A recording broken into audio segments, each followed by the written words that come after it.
Welcome back, everybody, to the Renaissance Humanism podcast. This is your host, Jonathan Riley. In today's episode, I will be discussing geopolitics Spain. Every nation on our planet has limitations dictated to a country due to its geography. Geography informs the political realities, what is possible and not possible for a nation's location, specifically its geographical location. This is why there is a social science called geopolitics. Geopolitics is the understanding of what nations can and cannot do, and why certain nations have different foreign policies due to the weaknesses or strengths of its geography.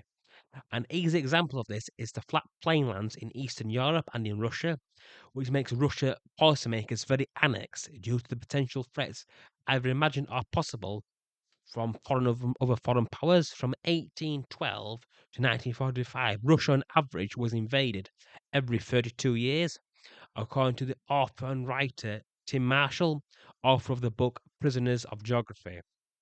In his writing, in his piece of work as well, Geopolitics of Spain, which is significantly limited the country's ability to be a significant regional power, even though historically Spain was once called the empire where the sun never set, but this was primarily during the rule of King Philip II of Spain. This was in the 16th century.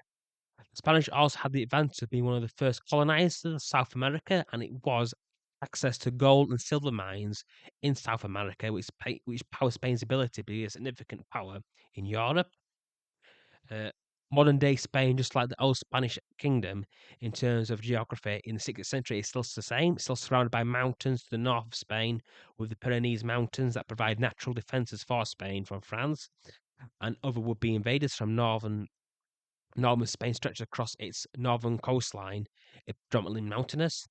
This also means disadvantages because there are not enough seaports to provide shipping ports and trade links to northern and the southern hemisphere and other trade routes to the rest of the world.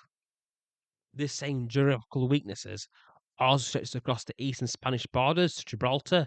Again, this provides defensive barriers to Spain, but keep the Spanish trapped inside its local geography. Finally, we have southern Spain, which has Gibraltar, which is a natural port for shipping, and it is a natural waterway and shipping lane for any international shipping going through the Mediterranean and to the rest of the world. It's one of the world's most important shipping lanes. Unfortunately for the Spanish, Gibraltar has been controlled by the British since 1704 during the War of the Spanish Succession, which lasted from 1701 to 1713. Sir George Robert captured Gibraltar for the British from Spain, formerly ceded to British under terms of the Treaty of Utrecht. That's U for U, T for Tango, R for Romeo, E for Egypt, C for Cat, H for Halo, T for Tango in 1713. The Spanish, until the present day, wants the return of Gibraltar. Still, as long as the people wish to remain part of Britain, which it voted in a referendum to remain part of a territory of Great Britain. This territorial dispute will continue to be a hot topic between the Spanish and the British governments because it's geopolitically highly valuable to Spain and the British due to the importance of a geopolitical positioning. Furthermore, Spain's southern and eastern border is also very vulnerable as well to invasion, its southern border. Having flatlands sharing a border with Portugal, the British maintained a strong relation with Portugal before Britain was united in the Act of Union in 1707. The political and military alliance with Portugal goes back to the Hundred Years' War in 1337 to 1443, starting in 1773 when Britain was ruled by, my apologies, from 1373 when Britain was ruled by Edward III of England, who reigned from 1327 to 1377. The reason for this alliance was because the French at the time supported the Middle Kingdom in Spain, which was Castile, which was fighting against the English in the later Edwardian period of the Hundred Years' War. The English lacked allies in the Spanish peninsula, and that's why they created an alliance with Portugal so they could have a way into the peninsula. And this, in long term, truly paid off for the British during the Peninsular War from 1804 to 1814, during the Napoleonic Wars from 1799 to 1815.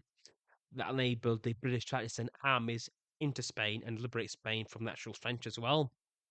That's another reason why the Spanish want the return of Gibraltar, because it's only really southern Spain where Spain have access to international shipping due to Spain being surrounded by mountains.